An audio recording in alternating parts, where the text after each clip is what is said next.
Inzovain che bai vekule hei tun tum chu tun lai kan thil boi pui Benjamin Sum chungchang kan boi puya kan boi pui te me te ang Facebook lama ni meng chu social media lama angai dam dil na kha thrian te ho hian YouTube channel a hian kan ti chuak to kala en lem lova tin khami aziak nge me kha ka mu huna ka chiar venga de chong ka ri ek veng ka tia ti chon wen tlai khan hei ka mu fu lo maya hei hi enang o heta hian hei hi the Aizol Post Aizol Post ami nei hi kala chiang lo wa chan chu wang kala chiang lo thrian te nan ti chu pok ka ti kala en lo ka ti chuanin kan tianin kala chiang mi lo wa kan han chiang ho nga mo chon kan han ri ek don ni lo chiang lok sa thap pa lo en lok sa thap plei chuanin nge nang mi thon dan en ti ka soyang o de da kan lo im po sei lok sa threina chu tiang lo chuan tu na hian real devin kan han ti chin don ni lo ngai thap patang Benjamin Suman certificate pekio The Aizol Post April ni som ni pasari voin ni mo sang hin som ni bathum ma chuak hi lo chiang tun lai social media in hial na le soilo bek te zinga mi chu Benjamin Suma ba certificate le adau card nei chungchang hi ani nge yang bena hian Mizoram ba certificate anei le adau card te chu thu nei tu te hna apekio bena hian ba certificate diglo anei hi Directorate of Economics and Statistics apekira thu nei tu te hna adau card apekir bok bena chuan apoi dan tur kalo khathiam phalawa passport kamomo awangin thil omzia khetok lo chungin thil kalo tia kain thiam lovin ka zak a thupa ka choi tak zete ati ga motor registration anei dan atanga in hial na lo chuakin chu chuan thil dang akang kai te zela ngai dan po aphira social media lama in hial na topic rian tak ani zuita ani bena chuan mirang ko ka tin na ngai dam kadira ke ma wanga in hial na a oma wangin khom ka tia Mizoram me pui ka unaw te chunga ai dam kadira ni zofa te kanin unaw no konga house na thlen tu ani lo ka du tak zeta ni ati boka ke main ka koi ek main comment a hinang tian nge ang comment en lokang to na hin comment sum nga pakhat vel om to wa chu kanan en ve phot don ni ke mai na ka ek ngal pop pop lo de vin o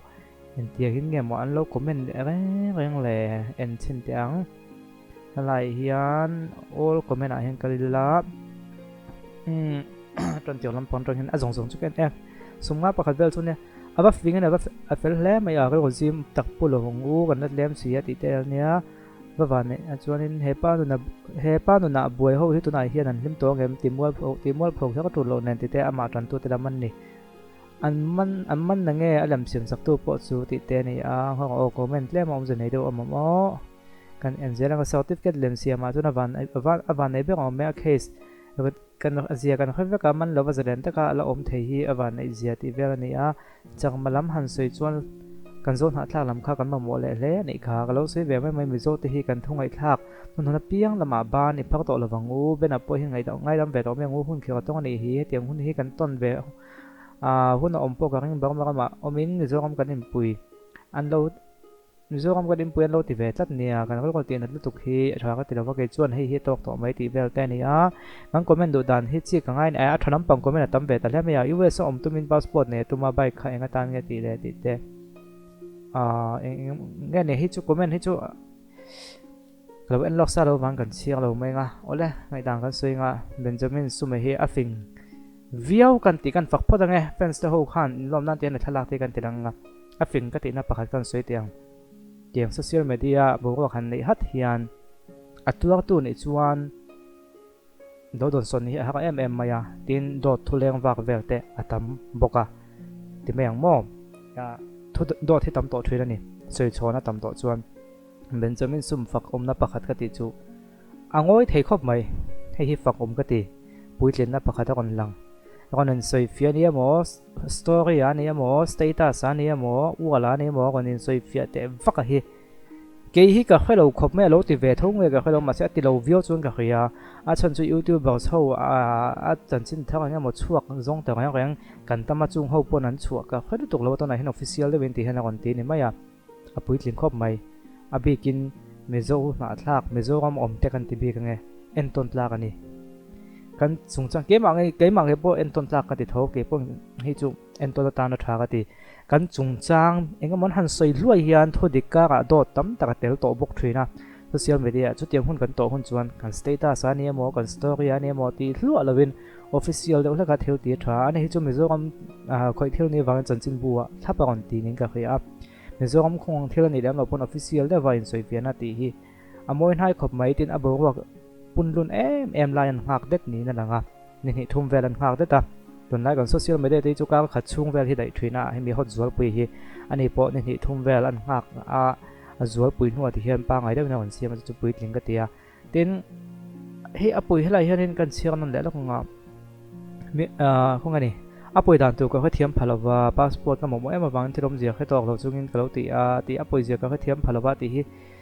ani tak tak gem ti te pungai dan kan ngai dan kan han sei me menga ani kan ring dawa tun tum chu a fen selam panglom zong poni chuang la ben kan sei ve mai menga lai hianin ani ga rin na chan kan soyenga a chan chu engwanga kan ti chuan in house ho na an prank na kha kalo ena en ve ren ga ti lan kan tum chu tam ko chu ka ti dang lo meang in house ho an prank lai khan ben chumin sum hi a han mang ang tak tak kha ami zia tak tak on lang ani tu ta chuan alan dana chuan mi in thlang deuh mai mấy bữa sưởi tháo tập mấy nị cho nó lòng vẽ chân số in house nan quang chia tu mình nghe mà nị an tì xua la in đồ cho nó vẽ nó là in house này là han khata anh thiềm lô lúc tục mấy sưởi vắt tục bao cái lầu gần trong trai đòn mấy tiếng nghe mà nị khác gần trong trai ngay trả lẽ mấy anh tì do anh tên là tiếng cả kia ta nung chẳng mỗi đâu cần anh khan mấy dâu nụ la tắm thằng anh star phá này nín cả kia in quang hết chuan lem hết chân thế đó gần là địch tắc hiện còn đằng chuột thôi na tu ta chuan khata mi zia ken khan ama hi mi zoi oile ni ga gon ne post all deuh ning ka khia mi khong thak thok ani dawin ka khia alan dan chuan a me rang deuh te hi ning ka khia ve thoina thang tu poi le lam ti me an teng an tiang ani mai dom ti ni mo ne poi lo ti mai ko han ti mai tu ang chi kha ani vein ka khia chu wang chuan atum lo da vin tiang hen thelo om fak ani adu ain a lo poi thu ani an han ti hi ka pom pui viawa ama ko chu zirlai pakhat oma chu ama hi chu ngay sa tutan tang kai vak lo mai thea adu ain bu wak lo nei lian ve nei ti ain zir chu ka nge ne chan chu mani a hianin mani kan ni na anga hanin hui ha ka khop maya ti mang mo ho te em mo kan ti la hem mi hem lo kha phian zera ti mai teang bu ko kan lo siam thei view zera chu wang chu mi mai ni big to lo ni athil ti ho te hianin so am khovel ti to mang Facebook khovel te alu hat to ni ti hi ai chiang le zuarin a khiat thiam ka nga chu mang chuan tun ai na film close le zual te poka be se ya ma ni na kanin khiat chian lo hian tunge ka ni ti kanin khiat lo hian enga mo chana chuan hei kan lo film ko lo pha be deuh ti mai te mo kan lo in von lo pha be deuh thuina ama ko tunge ka ni ti kanin khiat chian chuan mo chief minister te lệ mi pui na an thêu thup te kan ni ti kan in khriat chuan chuan kan lo film ko thinang dewin thren ka chun film ko chuang lo wa ama ko chu entenan ko khana po member mai kan tilok te yang ani lo zong lo ngai lo la ko khana po member mai le huai tu kan ni lai chu ai nang mi lo ni member kan ni lai chun zan in khom zan chu kan in khom lo mai te yang te pokan te ama ko chu huai tu kan ni ko chun zanin chu kan in khom ve te yang te kan ti thina khatiang deuh khan ani na hi alo khchiang tok lo ve deuh te pon mai thea thil ti ho te anga ya khan thil poi tak alo khin chu thei dana te kha alang chuak ta nen ka khia ani ole ti khan tun thuma ka video on siam chan beka chuan ka on siam chan pui beka chuan en ton tlak ka ti deuh mai chu kan soinon lenga top nan ka soi to nu agon roi ek dan hi tha ka ti a story te awala te agon ti chiamin ka khelawa agon ti chiam hlawani ko chuan ka fakna hi ka sul le hal thowa ama ko chu official tak me bo ro zun na sa zual pui gai hunan ngak thapa an ti thapa hi nakina tiang thil kan ton ve hun hian en ton tu ani thinrem la ya che chu buan te a bo ro wang lai taka ma han lak te hi a thangai do thil dik le tha po ni se thil tha le dik a thlen ngai do a result ta ti kha chu ai chuan bo ro dai hun ha he ti nga muang dap me fel fai ta kan ti mai hian kan lo che dik lo de ni pon kan lo tran oma khong ai ta po kan lo hlo ma de uzok ni in alanga ni ti kha ton thuma ka kon sai te chu ne kha to se video da nga kan in hula vek don ya kalo me